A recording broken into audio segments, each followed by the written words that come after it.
What's up and welcome back. I'm John Stark from MyMovieGuy.com, your favorite blind film critic, and today we are going to talk about Silo, Season 2, Episode 3. This is a recap. This does have audio description on Apple Plus, and basically what we learned, now we have to balance both. So we're going back to Juliet, who is in the other silo, and we're also showing her old silo and what's happening there. There's a bit of a riot. Somebody was captured and thrown in, and mechanics are trying to, fight back and get him, out. And there's a kerfuffle, which ends up killing Cooper. I think that's his name. Underdeveloped character, but obviously really important to the people who work down below. Meanwhile, the sheriff is investigating Juliet wanting to go outside, and he realizes that Juliet did not ask to go outside.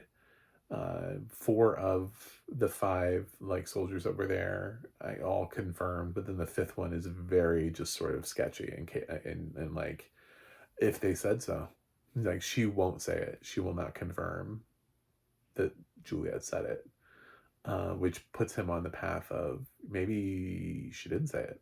It feels like this is a cover up. So he tries to alert the judge. Judge is in a place where she's just talking back and forth uh, with, about. She seems super depressed. Like she's staring at this cube with like family photos. And I'm like, are those her family photos?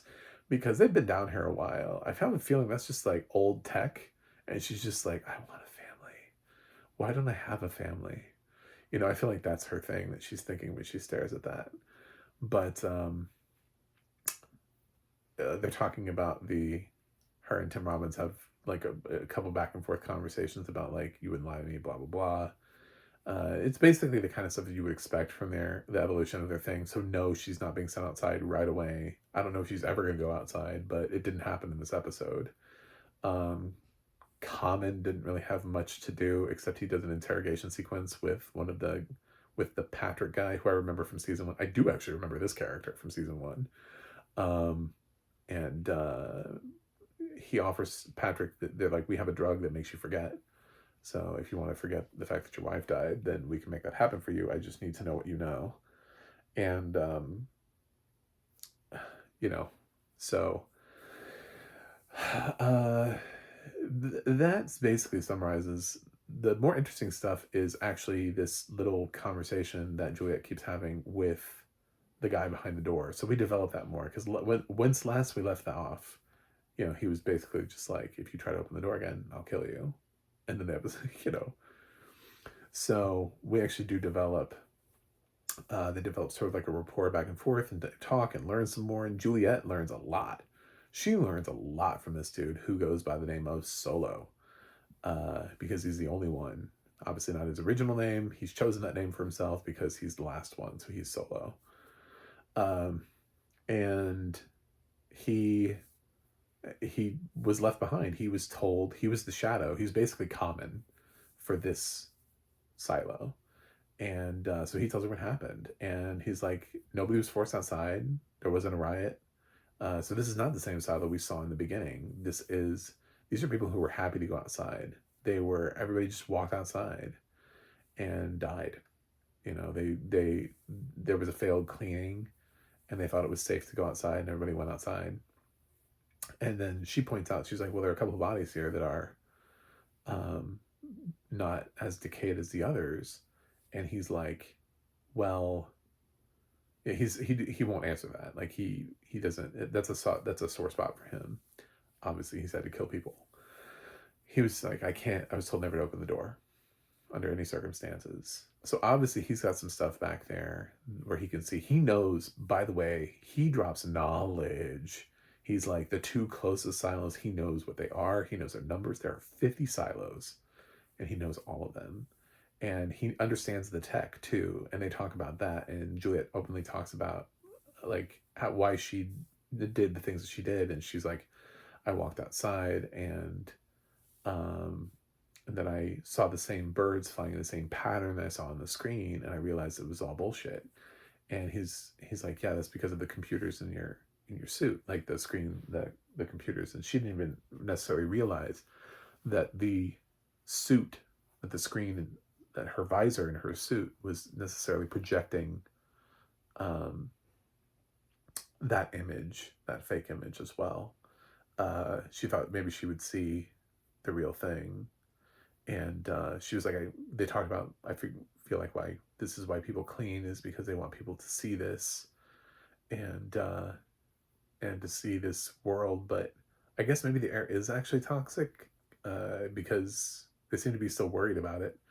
And her whole thing is then becomes, she's worried that because so Solo tells her that basically what happened is there was a failed cleaning in his thing, and the guy walked off, like wrote lies or something. I think it was lies on the camera instead, and then walked away. So nobody ever saw him die. They just assumed that he left.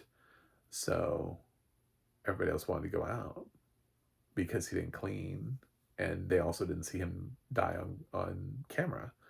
So it led to everybody thinking it was safe to go outside. So she's like, I didn't clean and I walked off camera.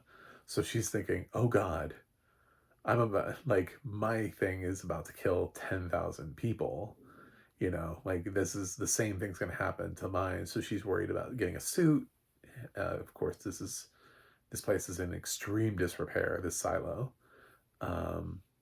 Although Solo does give her like a can of soup, and it's like, how old is that soup? How old is that soup? Um, but that's neither here nor there. But anyway, uh, he eventually comes out, even though he said he won't, because she has this idea, and she needs him to like operate something so that she can go underwater to get to the suits because they're underwater now. But she needs him to operate an air pump so that she can do it.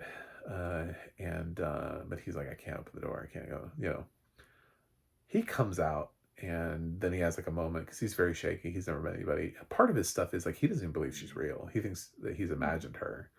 So like finally they touch, and he's just like, you're real. You're really here.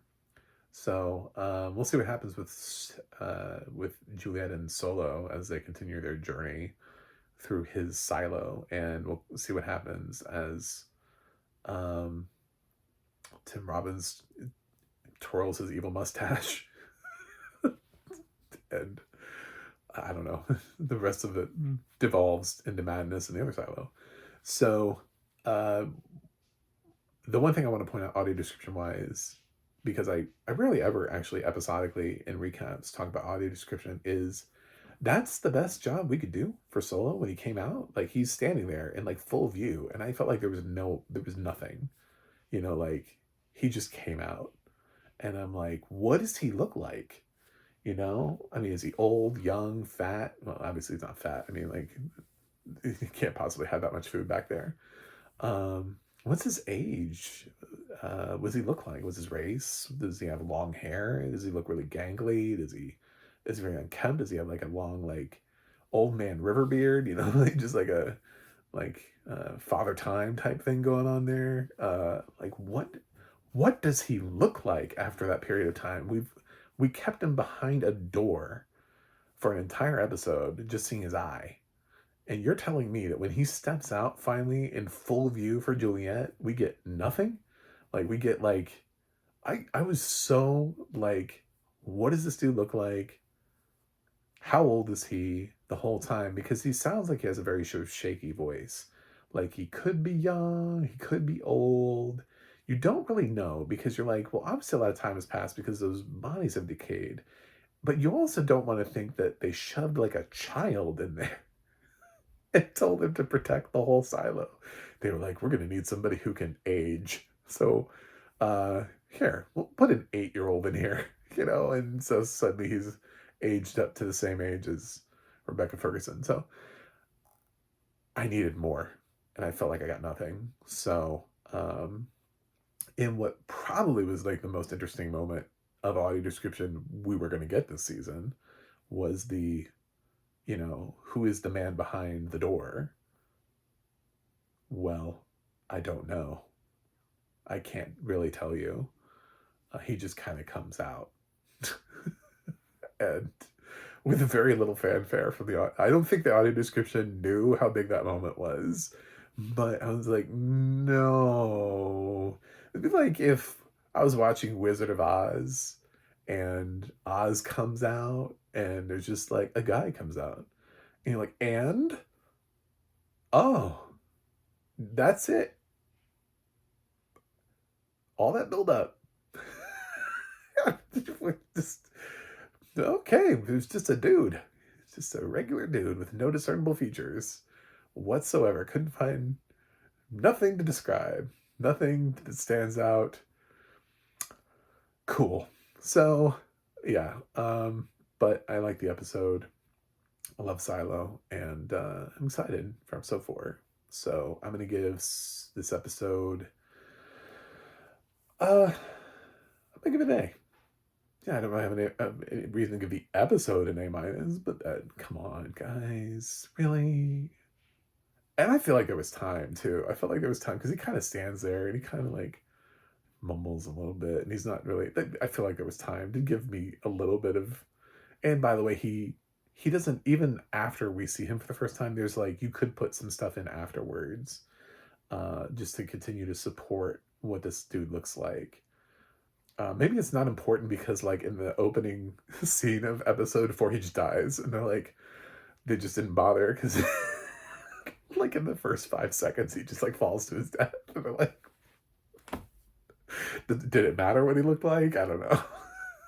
um but right now I think it matters a lot because it's the only person that she has to talk to, so and we spent all that time wondering what he looks like. So but thank you for watching. Thanks for subscribing. I'll see you guys on the other side.